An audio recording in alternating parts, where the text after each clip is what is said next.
For advertisement, call 8125893028. Our Gmail maxtvtelugu@gmail.com. నమస్కారం. Max TV భక్తి channel కి స్వాగతం.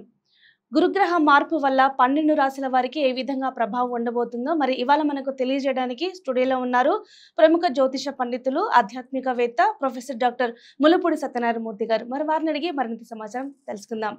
నమస్కారం గురుగారు. నమస్కారం అమ్మ నర్మదా. గురుగారు, ఈ గురుగ్రహం సింహరాశిలోకి ప్రవేశించడం ద్వారా ఆ రాశి వారికి ఈ సంవత్సరం అంతా ఏ విధంగా ఉంటుంది, అలాగే ఆడవారికి కానీ రాజకీయ పరంగా ఉన్న వారికి కానీ ఏ విధంగా ఉంటుంది?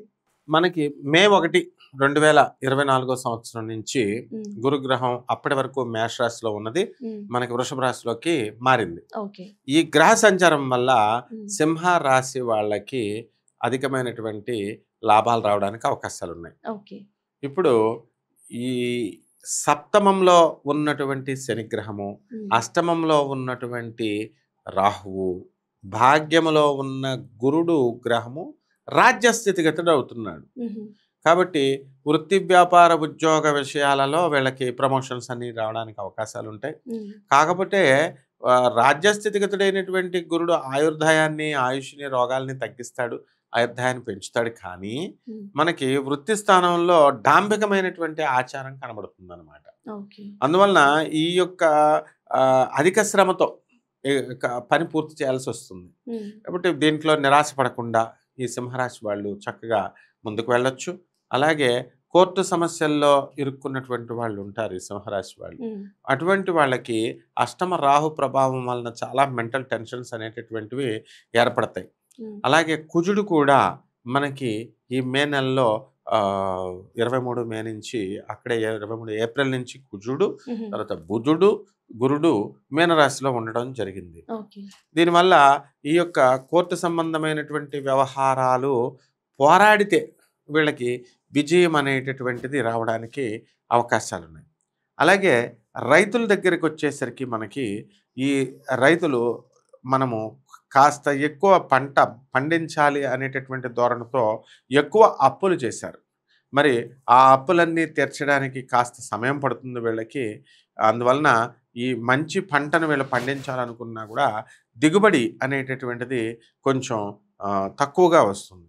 కాబట్టి చేపల, రొయ్యల చెరువులు చూసినప్పుడు మనము రొయ్యల బిజినెస్ బ్రహ్మాండంగా ఉంటుంది. చేపలు, పౌల్ట్రీస్ ఇటువంటి కొంచెం డ్యామేజ్ అవ్వడానికి అవకాశాలు ఉంటాయి. కాబట్టి వీళ్ళు ఏం చేయాలంటే ఎలక్ట్రానిక్ సంబంధించినటువంటి సేల్స్ అండ్ సర్వీసెస్ చేయకూడదు. ఆ తర్వాత కొత్తగా స్థాపించాలి అనుకునేటటువంటి సాఫ్ట్వేర్ కంపెనీస్ ఏవైతే ఉన్నాయో వాటి జోలికి వెళ్లకుండా ఉన్న వాటిల్నే జాగ్రత్తగా వీళ్ళు చేసుకుంటూ ముందుకు వెళ్ళొచ్చు అనమాట. అలాగే ఆల్ ఆఫ్ ఎ సడన్ గా ధనస్థానంలో ఉన్నటువంటి కేతుగ్రహ ప్రభావం వలన ఒకేసారిగా ఆకస్మికంగా, అంటే మీరు ఊహించినప్పుడు డబ్బు రాదు, కానీ ఊహించినప్పుడు వీళ్ళకి డబ్బులు రావడం అలాంటివి ఇస్తారు. ఆ తర్వాత లేడీస్ ఎవరైతే ఉన్నారో అటువంటి వాళ్ళకి మాకు ఇల్లు వేరే చోటు ఉందండి, జాబ్ వేరే చోటు ఉందండి, మేము చాలా కష్టాలు పడుతున్నాము అనుకునేటటువంటి వీళ్ళకి ట్రాన్స్ఫర్స్ అనేటటువంటివి మరి దగ్గరికి అందుబాటులోకి రావడానికి అవకాశాలు ఉన్నాయి.